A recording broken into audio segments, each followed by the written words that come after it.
في أحد الأزقة القديمة، حيث تعيش الروائح مع الذكريات، كان هناك دكان صغير كتب على واجهته بخط باهت: حلاقة العم إبراهيم.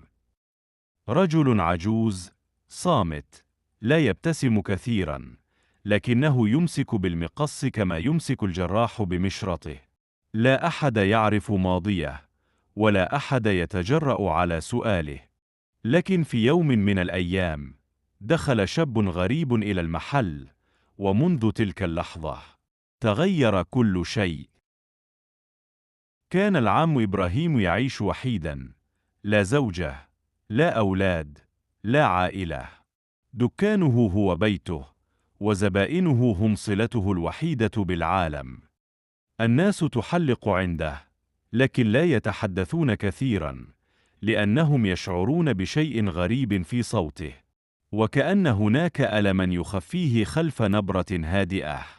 ذات صباح دخل شاب يدعى ياسر، أنيق، عطره فواح، عيونه تبحث عن شيء ما. جلس على الكرسي وقال: أول مرة أجي عندك. سمعت أنك أحسن حلاق في الحي. ابتسم العم إبراهيم لأول مرة منذ سنوات، وقال: ربما سر في المرآة.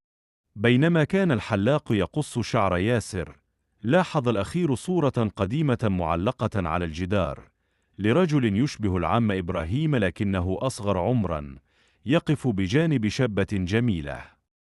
سأل ياسر: من هذه؟ زوجتك؟ تجمد المقص في يد العم إبراهيم الثوان، ثم واصل القص بصمت.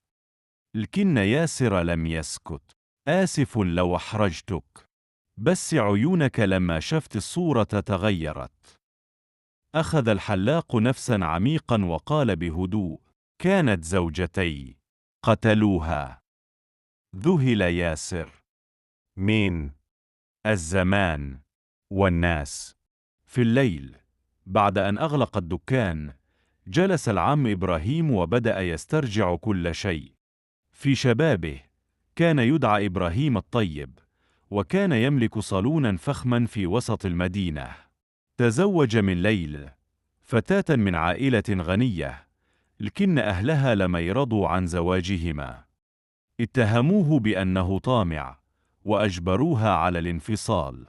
لكن ليلى كانت تحبه، فهربت معه. مرت شهور جميلة، لكن والدها أرسل من يلاحقهما.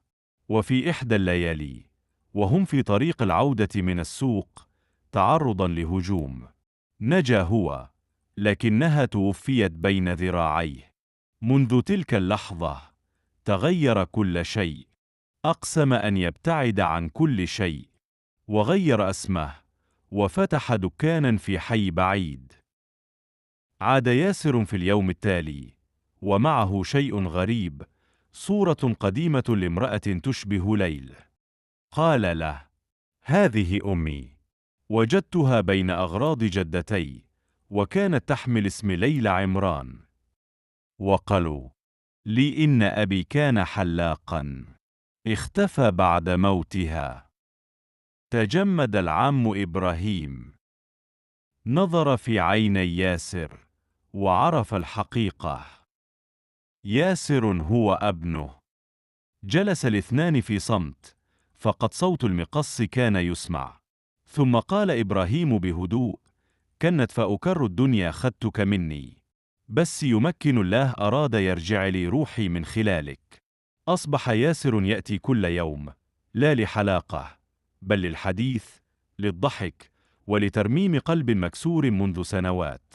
ودكان العم إبراهيم أصبح ليس فقط محل حلاقة، بل محل الشفاء والحياة من جديد.